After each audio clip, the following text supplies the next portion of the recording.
Steve Jobs was one of the most famous and innovative people of our time. He was a man who changed the way we use technology and how we see the world. Today, when you hold an iPhone in your hand, use a MacBook to study, or watch a Pixar movie that makes you smile, you are experiencing the legacy of Steve Jobs. But who was he really? Was he just a businessman? Was he just a genius inventor? Or was he something more? Steve Jobs was born in 1955 in San Francisco, California. He was not born into a rich family or a family with big connections. In fact, his life started with rejection. His biological parents gave him up for adoption because they were young students and couldn't take care of him. But this baby, who began life as an unwanted child, grew up to become the man who created one of the biggest companies in the world, Apple. People describe Steve Jobs as a visionary. A visionary is someone who can see things that other people cannot even imagine. He believed that technology was not just about machines or programs. He believed it was about making people's lives better, easier, and more beautiful. He once said, "The people who are crazy enough to think they can change the world are the ones who do."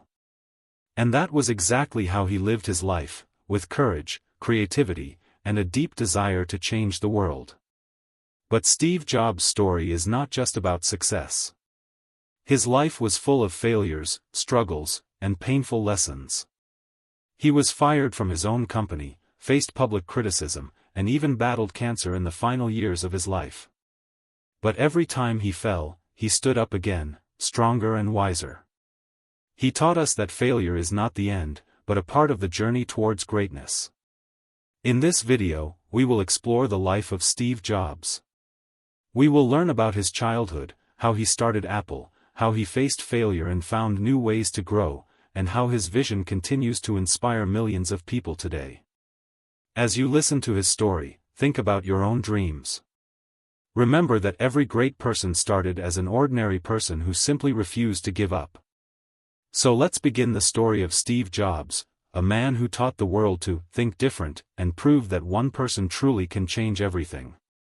Steve Jobs' life began with a decision that changed everything before he even knew the world. He was born on February 24, 1955, in San Francisco, California. His biological parents were two university students, Joanne Schiebel and Abdul Fattah Jandali. They were young, unmarried, and not ready to raise a child. Joanne's father did not approve of her relationship with Abdul Fattah because he was from Syria. Afraid of her father's anger and not knowing how to care for a baby alone, Joanne decided to give her son up for adoption. So, just a few days after he was born, Steve was adopted by Paul and Clara Jobs, a working-class couple who could not have children of their own. Paul Jobs was a machinist, someone who works with machines and tools, and Clara worked as an accountant. They were simple people with kind hearts. When they adopted Steve, they promised his biological mother that they would send him to college one day. Growing up, Steve was a curious and energetic child. He spent hours with his father in the family garage, learning how to take apart radios, televisions, and cars, and then put them back together. His father taught him to always care about the small details, to build things carefully and beautifully, even if no one else could see the inside. This lesson about craftsmanship stayed with Steve for his entire life. He applied it later when designing Apple products, making sure even the parts inside the computer were neat and perfect. But school was not easy for Steve. He was a very intelligent child, but he often got bored in class. He would play tricks on his classmates and even his teachers because he found the lessons too slow. In 4th grade, he took a test that showed he was smart enough to skip 2 grades ahead. His parents decided to move him up only 1 grade because they worried he would not fit in socially with much older students. As a teenager, Steve started exploring his interests in electronics and engineering even more deeply. He would go to lectures at Stanford University just to listen and learn. He became friends with other kids who loved electronics, and together they started experimenting with small projects. This was also when he met Steve Wozniak, a brilliant young engineer who would later become his partner in creating Apple. Even though Steve Jobs had loving adoptive parents, he often felt a sense of abandonment. He knew he had been given up as a baby, and this left a deep wound in his heart. Later in his life, he said that knowing he was adopted made him feel special in some way, like he was chosen. But at the same time, it made him feel different from everyone else, like he didn't completely belong. This feeling pushed him to work harder, to prove himself to the world, and to create something that no one else could create. Looking back, Steve Jobs' early life and adoption shaped him into the person he became. His father taught him about precision and beauty. His feeling of being different made him think differently. And his curiosity about how things worked planted the seeds of the future innovations he would bring to the world. Steve Jobs' journey to creating Apple began with a simple idea and an unstoppable curiosity about how things worked. As a young man, he didn't follow the traditional path. He dropped out of Reed College after just 6 months because he didn't want his parents to waste their savings on classes that didn't inspire him. But even though he officially dropped out, he stayed on campus for another 18 months, sleeping on friends' floors, returning Coke bottles for money, and sneaking into classes that interested him, like calligraphy. He would later say that this one decision, to take a calligraphy class, would have a huge impact on the design of Apple computers, which were some of the first to have beautiful fonts and typography. At the time, no one could see how studying beautiful letters would be useful for a computer, but Steve Jobs' mind connected things in ways other people didn't. After leaving college, Jobs returned to California and reconnected with his old friend, Steve Wozniak, a quiet but brilliant engineer who loved building things just for fun. Together, they started dreaming about making computers small enough and affordable enough for ordinary people to use at home. In the mid-1970s, computers were huge, expensive machines used only by big companies and universities. Most people didn't even know what they would do with a computer at home. But Steve Jobs saw something that others didn't. He believed that one day everyone would want a personal computer on their desk. He saw a future where technology would not be hidden in large rooms but would become a part of everyday life. In 1976, in Steve Jobs' parents' garage, Jobs and Wozniak built their first product, the Apple I computer. It was a simple circuit board, but for that time, it was revolutionary. Jobs handled the vision, marketing, and sales, while Wozniak did the technical building. They sold their first computers to hobbyists and local computer clubs. Jobs even sold his old Volkswagen van and Wozniak sold his beloved calculator to raise money to buy parts for their new machines. With their little company growing, they called it Apple Computer. The name was simple, friendly, and easy to remember. Jobs said he chose Apple because it sounded fun, non-threatening, and different from the cold, complicated names of other tech companies. It also reminded him of the time he spent at an apple farm while exploring spiritual ideas and alternative lifestyles. In 1977, they introduced the Apple II, a polished, easy-to-use computer that became one of the first mass-market personal computers in the world. The Apple II changed everything. Suddenly, computers were no longer scary, giant machines. They were friendly tools that families could use for work, learning, and fun. Schools, small businesses, and homes all wanted an Apple. Steve Jobs was just in his early 20s when he saw his dreams starting to come true. He had no business degree, no big corporate background, only a vision and the ability to inspire people to build it with him. He pushed his team to do what seemed impossible. He paid attention to the tiniest details, from how the circuit boards looked inside to how the box looked when customers opened it for the first time. By the age of 25, Steve Jobs was a millionaire. But more importantly, he had started something much bigger, a revolution in how we use technology. He didn't just sell computers, he sold a new way of thinking. The beginning of Apple was the beginning of a legacy that would change the world.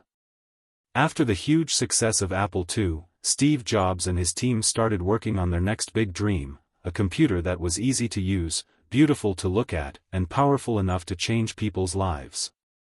This dream became the Macintosh.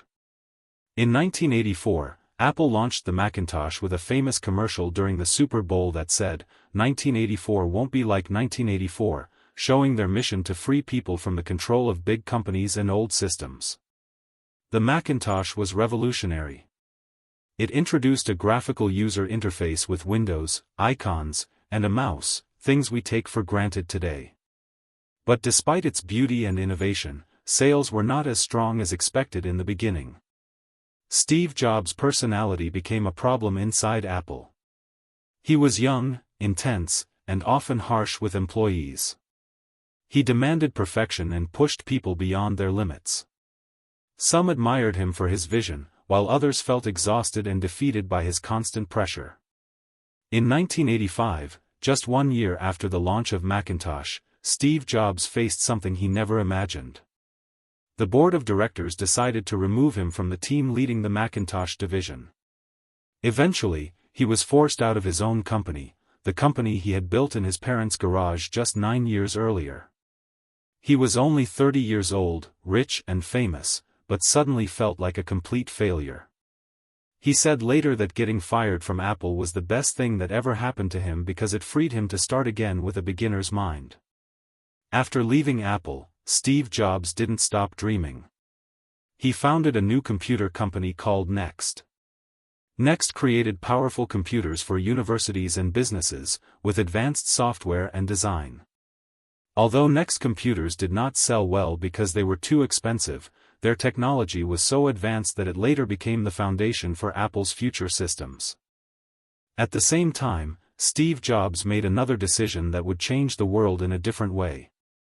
In 1986, he bought a small graphics company from George Lucas for $10 million.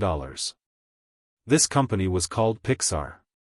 At that time, Pixar was just a group of talented animators and computer scientists, but Jobs believed in their potential. He invested his money, energy, and vision into the team. After years of hard work, in 1995, Pixar released Toy Story, the first ever fully computer-animated film in history. Toy Story became a global hit, making hundreds of millions of dollars and changing the future of animation forever. Under Steve Jobs, Pixar produced more blockbusters like Finding Nemo, The Incredibles, and Up, becoming the gold standard of animated movies. Meanwhile, Apple was struggling without Steve Jobs. In 1997, Apple decided to buy Next to use its advanced software for their future computers. This decision brought Steve Jobs back to Apple. When he returned, Apple was almost bankrupt, losing relevance in the market. But Jobs brought his powerful vision, perfectionism, and focus back into the company.